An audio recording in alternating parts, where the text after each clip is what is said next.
மாநில மாநாட்டின் முடிவின்படி இங்கே நடைபெறுகிற தர்ணா போராட்டத்தை தலைமை தாங்கி நடத்தி கொண்டிருக்கிற மாவட்ட தலைவர் தோழர் மகேந்திர பிரபு அவர்களே, வரவேற்புரையாற்றி இருக்கிற மாவட்ட மகளிர் துணைக்குழு அமைப்பாளர் தோழர் மகேஸ்வரி அவர்களே, கோரிக்கையை விளக்க உரையாற்றவிருக்கிற மாவட்ட செயலாளர் தோழர் உமாதேவி அவர்களே, நன்றி உரையாற்றவிருக்கிற மாவட்ட இடைச் செயலாளர் தோழர் சாம் டேனியல் ராஜ் அவர்களே, வாழ்த்துறை வழங்க வருகை தந்திருக்கக்கூடிய தோழர்களே, மாவட்டம் முழுவதும் இருந்து வருகை தந்திருக்கிற அனைத்து துறைகளிலும் பணியாற்றக்கூடிய தோழர்களே, அனைவருக்கும் தமிழ்நாடு அரசு ஊழியர் சங்கத்தின் சார்பில் போராட்ட வாழ்த்துக்களையும் வணக்கங்களையும் தெரிவித்துக் கொள்கிறேன். தோழர்களே, கடந்த சில தினங்களாக நம்முடைய செய்தி மற்றும் மக்கள் தொடர்பு துறையினுடைய 2 செய்தி குறிப்பு ரொம்ப பாப்புலரா வந்துட்டு, அதில் 2 தினங்களுக்கு முன்னால் வந்த நம்முடைய மாண்புமிகு தமிழ்நாடு முதலமைச்சர் அவர்கள் 6ஆம் தேதி 7ஆம் தேதி 2 நாட்கள் திருநெல்வேலி மாவட்டத்தின் நிகழ்ச்சிகளில் கலந்து கொள்வதற்காக வருகை தந்திருந்தார். வழக்கமாக நடக்கிற ரோட் ஷோ, முதல்ல ஒரு செய்தி வந்தது போட்டோவோட, இருட்டு கடையில் அல்வா வாங்கிக் கொண்டு அல்வா கடை உரிமையாளர்களோடும் அல்வா வாங்க வந்தவர்களோடும் பேசிக் கொண்டிருக்கிறார் அப்படின்னு ஒரு போட்டோவோட ஒரு செய்தி வந்தது எல்லாருக்கும். அதற்கு மறுதினம் அது நம்ம செய்தி குறிப்பாகவே வந்தது. இனிப்பான செய்தி, அல்வா கடையில் அல்வா வாங்கிக் கொண்டு அல்வா வாங்கியவர்களிடமும் அல்வா தயாரித்தவர்களிடமும் தமிழ்நாடு முதலமைச்சர் பேசிக் கொண்டிருந்த ஒரு இனிப்பான செய்தி என்று அப்படி அந்த வார்த்தைகள்லாம் அப்படிதான் இருக்கும், கொஞ்சம் முன்ன பின்ன இருக்கும். நீங்க வாசிக்கங்க. அன்றைக்கே ஒரு பொதுக்கூட்டத்தில் அவர் பேசினார், திருநெல்வேலி அல்வா உலகமெல்லாம் ஃபேமஸ். வார்த்தைகள் எல்லாம் அவருடையது, ஃபேமஸ்ங்கிற வார்த்தை உட்பட. ஒன்றிய அரசு மாநிலங்களுக்கு கொடுக்கிற நிதி கொடுக்கிற வகையில் அவர்கள் கொடுக்கிற அல்வா அதைவிட ஃபேமஸ். ஓகே, அதற்கு முன்னாடி ஒரு செய்தி வந்தது. அதில் தான் என்ன சொல்லி இருக்கிறார் என்று சொன்னால், தமிழ்நாட்டில் ஒரு புதிய குழு ஒன்று அமைக்கப்பட்டிருக்கிறது. நம்முடைய மதிப்பிற்குரிய ஊரக வளர்ச்சித்துறையினுடைய செயலாளர் திரு ககன்தீப் சிங் பேடி IAS அவர்களினுடைய தலைமையில் 3 பேர் கொண்ட குழு தமிழ்நாட்டில் பழைய ஓய்வூதிய திட்டம், பங்களிப்பு ஓய்வூதிய திட்டம், மத்திய அரசு சமீபத்தில் அறிவித்திருக்கக்கூடிய ஒருங்கிணைந்த ஓய்வூதிய திட்டம், இந்த 3ஐயும் அலசி ஆராய்ந்து தமிழ்நாடு அரசின் நிதிநிலையை கணக்கில் எடுத்துக்கொண்டு தமிழ்நாடு அரசு பணியாளர்களினுடைய நலன்களை கணக்கில் எடுத்துக்கொண்டு தமிழ்நாட்டில் அமல்படுத்தத்தக்கதொரு புதியதொரு திட்டத்தை பரிந்துரைக்க வேண்டும் என்பது அந்த கமிட்டியினுடைய டேர்ம்ஸ் ஆஃப் ரெஃபரன்ஸ். எல்லாவற்றையும் விட மிகச்சிறந்த அல்வா இதான் இருக்கும் போல தெரியுது. இப்போ நம்முடைய தமிழ்நாடு முதலமைச்சர் இன்றைக்கு கேபினெட்ல நின்றுகிட்டு இருக்காங்களான்னு தெரியல. இன்றைக்கு நேரம் கேபினெட் தொடங்கி நடந்து கொண்டிருக்கும். இப்ப தமிழ்நாடு முதலமைச்சர் அவர்களுக்கு அவருடைய மௌனத்தை கலைப்பதற்கான போராட்டம் என்றுதான் நாம் அறிவித்தோம். தூத்துக்குடியில் தான் அறிவித்தோம் அந்த போராட்டத்தை. அவர் அரசு செய்தி குறிப்பின் வாயிலாக மௌனத்தை கலைத்திருக்கிறார். அந்த மௌனத்தை கலைக்கிற போது பழைய ஓய்வூதிய திட்டம் தமிழ்நாட்டில் அமுல்படுத்தப்பட போவதில்லை என்று உறுதியாக அறிவித்திருக்கிறார். நீ 4 ஆண்டு காலம் ஆட்சிக்கு வந்து முடிய போகிறது. கிராமங்கள்ல ஒரு சின்ன கதை சொல்லுவாங்க. இந்த சம்பிரதாயங்கள் அது இதெல்லாம் வந்து நமக்கு வந்து பெரிய நம்பிக்கை எல்லாம் கிடையாது. ஒரு குழந்தை பேசாமலே இருக்கும். பேசுவதற்காக பல வேண்டுதல்களை அந்த குடும்பமும் அந்த தாயும் அதெல்லாம் செய்வாங்க. நீண்ட நாள் கழித்து முதலாக அந்த குழந்தை பேசும். அது பேசுகிற போது அந்த தாயின் கழுத்தில் இருக்கக்கூடிய கயிறை பிடித்துக் கொண்டு இதை நீ எப்போது கலட்டுவாய் என்று கேட்கும். இப்ப நம்முடைய முதலமைச்சரை 4 ஆண்டுகளாக பேசுங்கள் பேசுங்கள், பழைய ஓய்வூதிய திட்டத்தை பேசுங்கள் என்று சொல்லிக் கொண்டே இருக்கிறோம். ஆனால் அவர் இப்போது பேசியிருப்பது பழைய ஓய்வூதிய திட்டம் இல்லை. என்ன கமிட்டி அமைக்க வேண்டிய அவசியமும் இல்லை. தமிழ்நாட்டில் 6,14,175 பேர் இந்த அரசாங்கத்தினுடைய கணக்குப்படி வரையறுக்கப்பட்ட பங்களிப்பு ஓய்வூதிய திட்டத்தில் இருப்பவர்கள் என்று இடையில ஒரு மீம்ஸ் வந்தது. மைசூர் பாக்ல எப்படி மைசூர் இருக்காதோ அதே மாதிரி நம்ம பங்களிப்பு ஓய்வூதிய திட்டத்துல ஓய்வூதியம் இருக்காது. மைசூர் பாக்ல மைசூர் இருக்காது இல்ல. இப்ப பங்களிப்பு ஓய்வூதிய திட்டம்னு ஒரு பேர் வச்சுட்டா ஒரு 38,000 பேர் பணி நிறைவு செய்திருக்கிறார்கள். 1/4/2003 பிறகு பணியில் சேர்ந்து எவர் ஒருவருக்கும் ஓய்வூதியம் 1 பைசா கூட கொடுப்பதில்லை. ஆனா திட்டத்தின் பெயர் என்ன? கான்ட்ரிபியூட்டரி பென்ஷன் ஸ்கீம், பங்களிப்பு ஓய்வூதிய திட்டம் அல்லது நியூ பென்ஷன் ஸ்கீம், புதிய ஓய்வூதிய திட்டம், எதெல்லாம் பேரில் சொல்லிக் கொண்டிருக்கிறார்களே ஒழிய 1 பைசா கூட இல்லை. நாம் ஜாக்டோ ஜியோ போராட்டம் நடத்துகிற போதும் நம்முடைய அமைச்சர் பெருமக்கள் நம்மளோடு பேசினார்கள். பேசுகிற போது அவர்களிடம் சொன்னோம். என்ன சொன்னாங்கன்னா, ஒன்றிய அரசு ஒரு கமிட்டி அமைச்சிருக்காங்க, டிவி சோமநாதன் கமிட்டின்னு. அந்த கமிட்டி முடிவு வரட்டும், வந்த பிறகு தமிழ்நாட்டில் நாம் பேசலாம் என்று சொன்னார்கள்.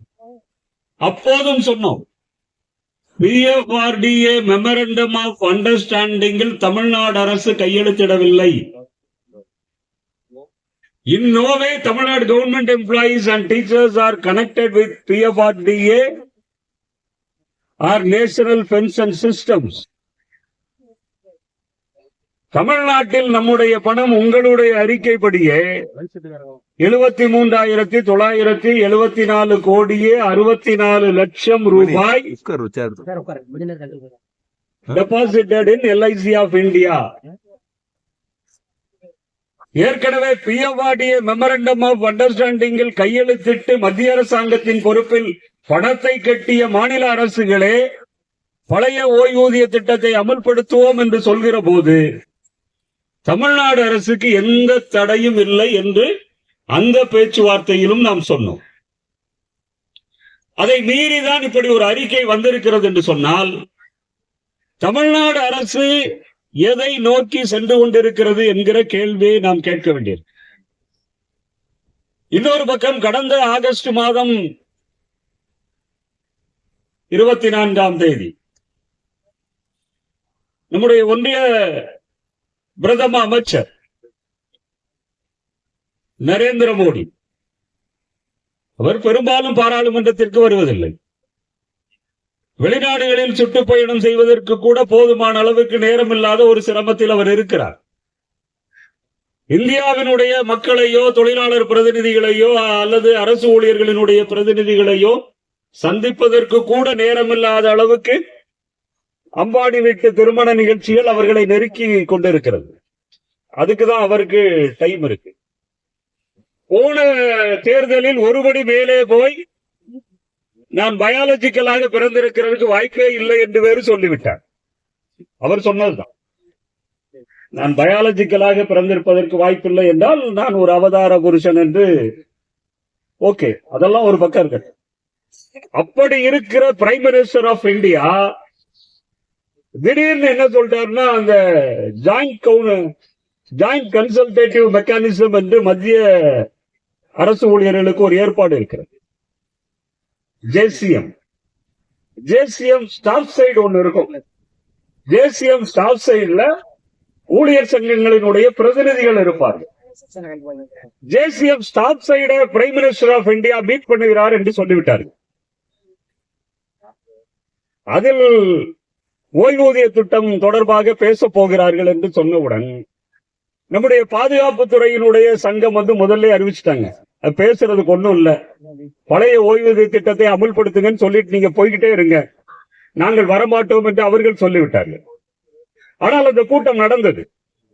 சில சங்கங்கள் போனார்கள். நம்முடைய ஒன்றிய அமைச்சரும் அந்த கூட்டத்தில் கலந்து கொண்டார். அஸ்வினி வைஷ்ணவ் என்கிற அமைச்சர் கலந்து. அதில்தான் இந்தியா முழுவதும் இருக்கக்கூடிய ஊழியர்களுக்கு ஒருங்கிணைந்த ஓய்வூதிய திட்டம் அமுல்படுத்தப்படும். 50% அஷ்யூர்ட் பென்ஷன், பென்ஷனர் இறந்தால் 60% ஃபேமிலி பென்ஷனாக வழங்கப்படும் என்று அறிவித்தார்கள்.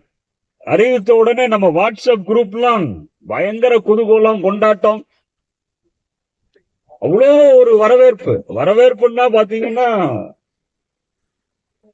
நான் சில தோழர்களோடு பேசும்போது யூபிஎஸ் என்ன நல்ல திட்டம் என்று நினைக்கிறீர்களா என்று கேட்டபோது ரொம்ப நியாயமாக சில தோழர்கள், சில ஆசிரியர்கள் எல்லாம் சொன்னார்கள், சம்திங் பெட்டர் than nothing. 1/4/2003 இருந்து ஒரு 24 ஆண்டு காலமாக எதுவுமே இல்லாமல் இருக்கிற போது அந்த 50% அஷ்யூர்ட் பென்ஷன் என்பது ஒரு கவர்ச்சிகரமாக, ஒரு ஈர்ப்பு தன்மையோடு இருப்பதாக சிலர் கூட கருதினார்.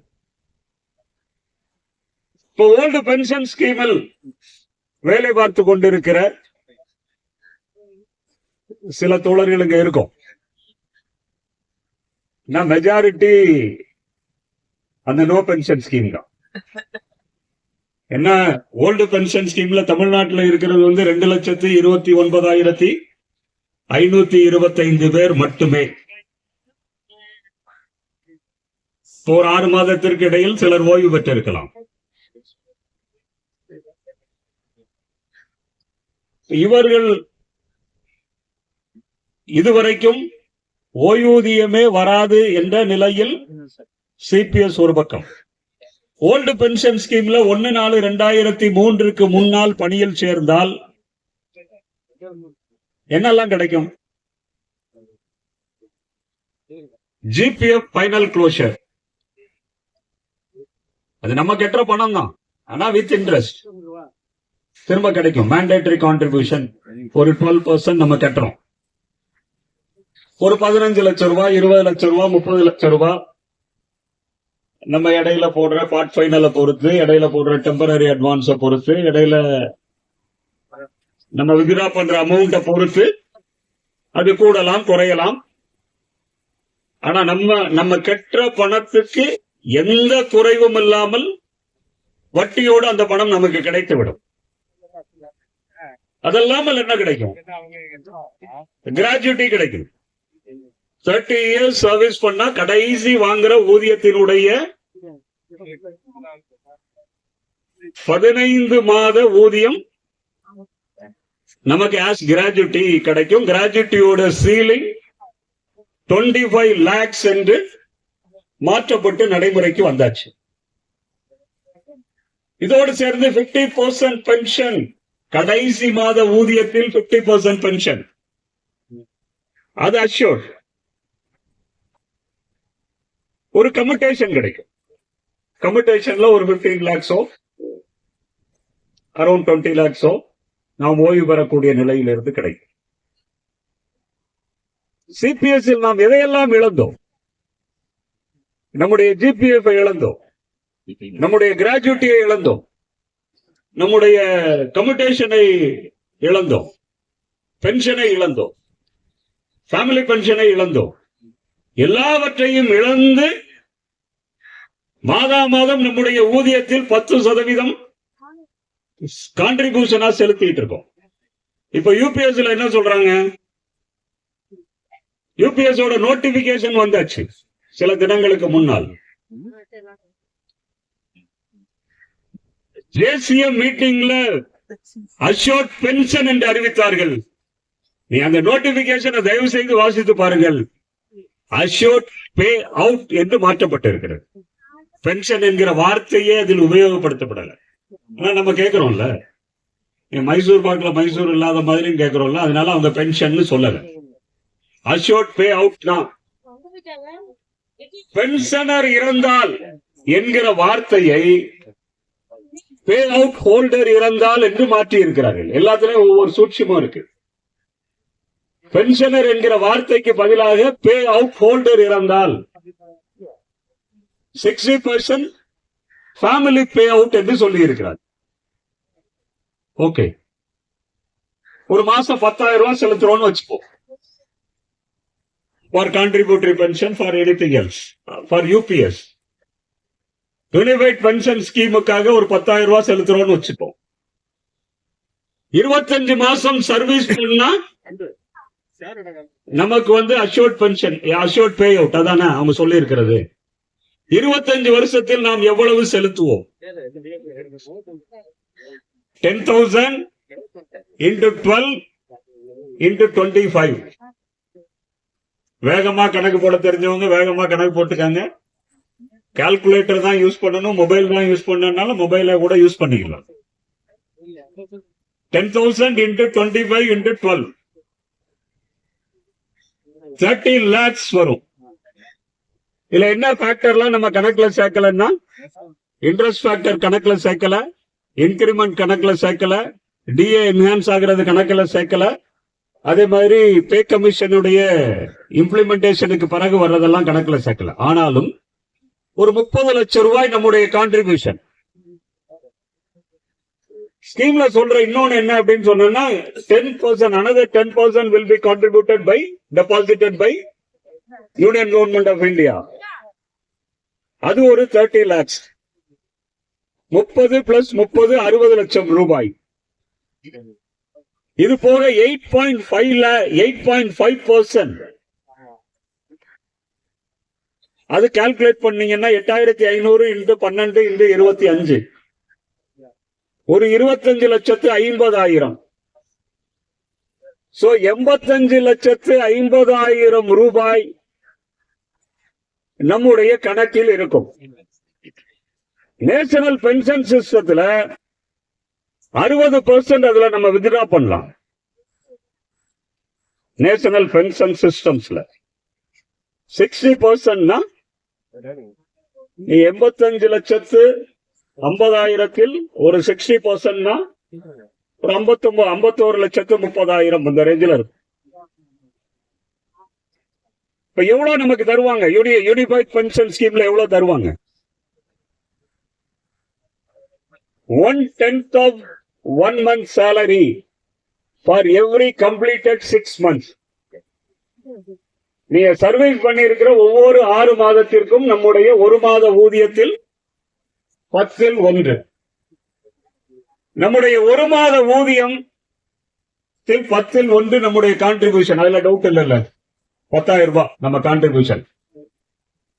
இந்த 10,000 ரூபாய் நம்முடைய ஒரு மாத ஊதியமாக நம்ம செலுத்துறோம்.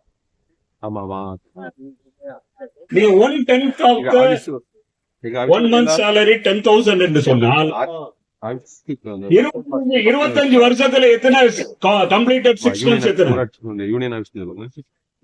50 கம்ப்ளீட்டட் 6 months. வெறும் 5 லட்சம் ரூபாய் தான் நாம் ரிட்டையர்ட் ஆகும்போது கொடுப்பாங்க. 1/4/2025 அது இம்ப்ளிமெண்ட் ஆனால் 31/3/2049 நீங்கள் ஓய்வு பெறுகிற போது 50 ஓய்வு பெறுகிற போது 5 லட்சம் ரூபாயை கையில் கொடுத்துவிட்டு 50% பே அவுட் என்று சொல்வார்கள்.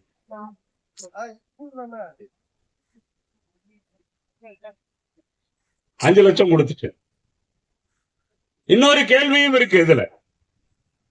நீ நம்முடைய பணம் 85,50,000 ரூபாய், 85,50,000 ரூபாயில 5 லட்சத்தை கொடுத்துட்டு மீதி பணம் முழுக்க பிஎஃப்ஆர்டிஏ கையில இருக்கும். இதெல்லாம் ஏற்கனவே இப்படி சேர்ந்த பணமே 9 லட்சம் கோடி ரூபாய் கவர்மெண்ட் கையில இருக்கு. இதுதான். சோ இந்த பணத்துக்காக தான் யூனிஃபைட் பென்ஷன் ஸ்கீம் என்பது அறிமுகப்படுத்தப்படுவதாக நீங்க நோட்டிபிகேஷன் உட்பட வந்தாச்சு. இதில் இன்னொரு கேள்வியும் இருக்கிறது. 60 வயதில் ஓய்வு பெற்றுவிட்டு 62 வயதிலோ 65 வயதிலோ ஒரு ஊழியர் இறந்து விட்டால் அதற்கு பின்னால் ஃபேமிலி பே அவுட் வாங்கக்கூடிய தகுதியில் இருக்கக்கூடிய அவருடைய ஒரே மனைவியும் 1 ஆண்டில் 2 ஆண்டுகளில் இறந்து விட்டால் நம்முடைய இந்த மீதி பணமெல்லாம் என்னவாகும் என்றெல்லாம் சொல்லல. பல கோடிக்கணக்கான ரூபாய் என்னவாகும் என்றெல்லாம் சொல்லல. இந்த ஸ்கீம் நமக்கும் இதற்கும் சம்பந்தம் இல்லை என்று சொன்னாலும் கூட தமிழ்நாடு அரசு இந்த திட்டத்தையும் ஆய்வு செய்ய வேண்டும் என்று சொன்னதால் இது குறித்தும் நாம் பேச வேண்டிய கட்டாயத்தில் நாம் இருக்கிறோம். தூத்துக்குடி பஸ் ஸ்டாண்ட்ல பஸ் ஏறோம்னு வைங்க, திருநெல்வேலி போலான்னு சொல்லி பஸ் ஏறிட்டு நம்ம ரொம்ப நினைவா நம்முடைய பர்ஸ எடுத்து பேண்ட் பாக்கெட்லயோ அல்ல ஹேண்ட் பேக்லயோ வச்சிருக்கோம். காய்கறி மார்க்கெட் தாண்டி கோச் ஸ்டாப் தாண்டி அப்படியே வந்துட்டு இருக்கும் போது விவோசி காலேஜ் தாண்டும் போது கண்டக்டர் டிக்கெட் கேட்பார். அதுக்குள்ள கேட்டுருவார் 1 to 1 50 ரூபா, ஏசி பஸ்னா 61 ரூபாய். சரி நம்ம 50 ரூபா பஸ்ஸே வச்சுப்போம்.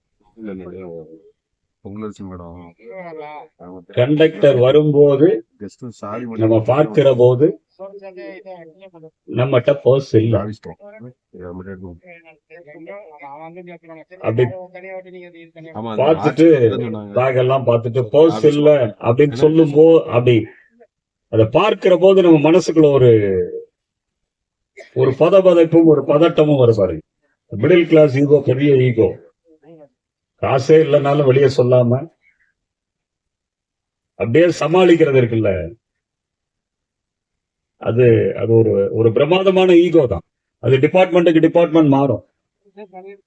சீனியர் ரெவன்யூ இன்ஸ்பெக்டர்னா ஒரு கத்து, deputy BDO, zonal deputy BDO அப்படின்னா ஒரு கத்து, அப்படிலாம் இருக்கும்.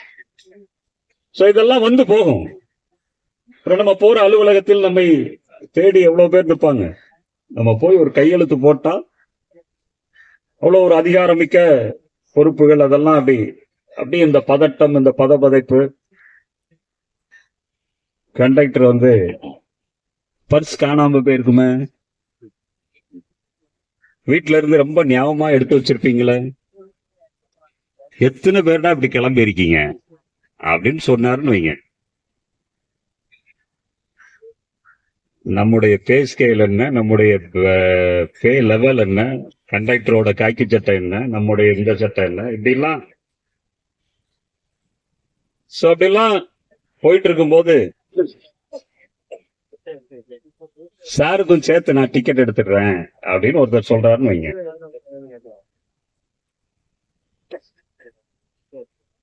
ஒரு நிமிடம் எப்படி பார்ப்போம் அவரை நம்ம? கடவுள் மாதிரி அப்படித்தானே இருக்கும். அப்படி அந்த டிக்கெட் எடுத்து அந்த டிக்கெட் அப்படி வாயில பாக்கெட்ல வச்ச உடனேயே நமக்கு அந்த பஸ்ஸில் பயணிப்பதற்கான அந்த உரிமை வந்துடும்.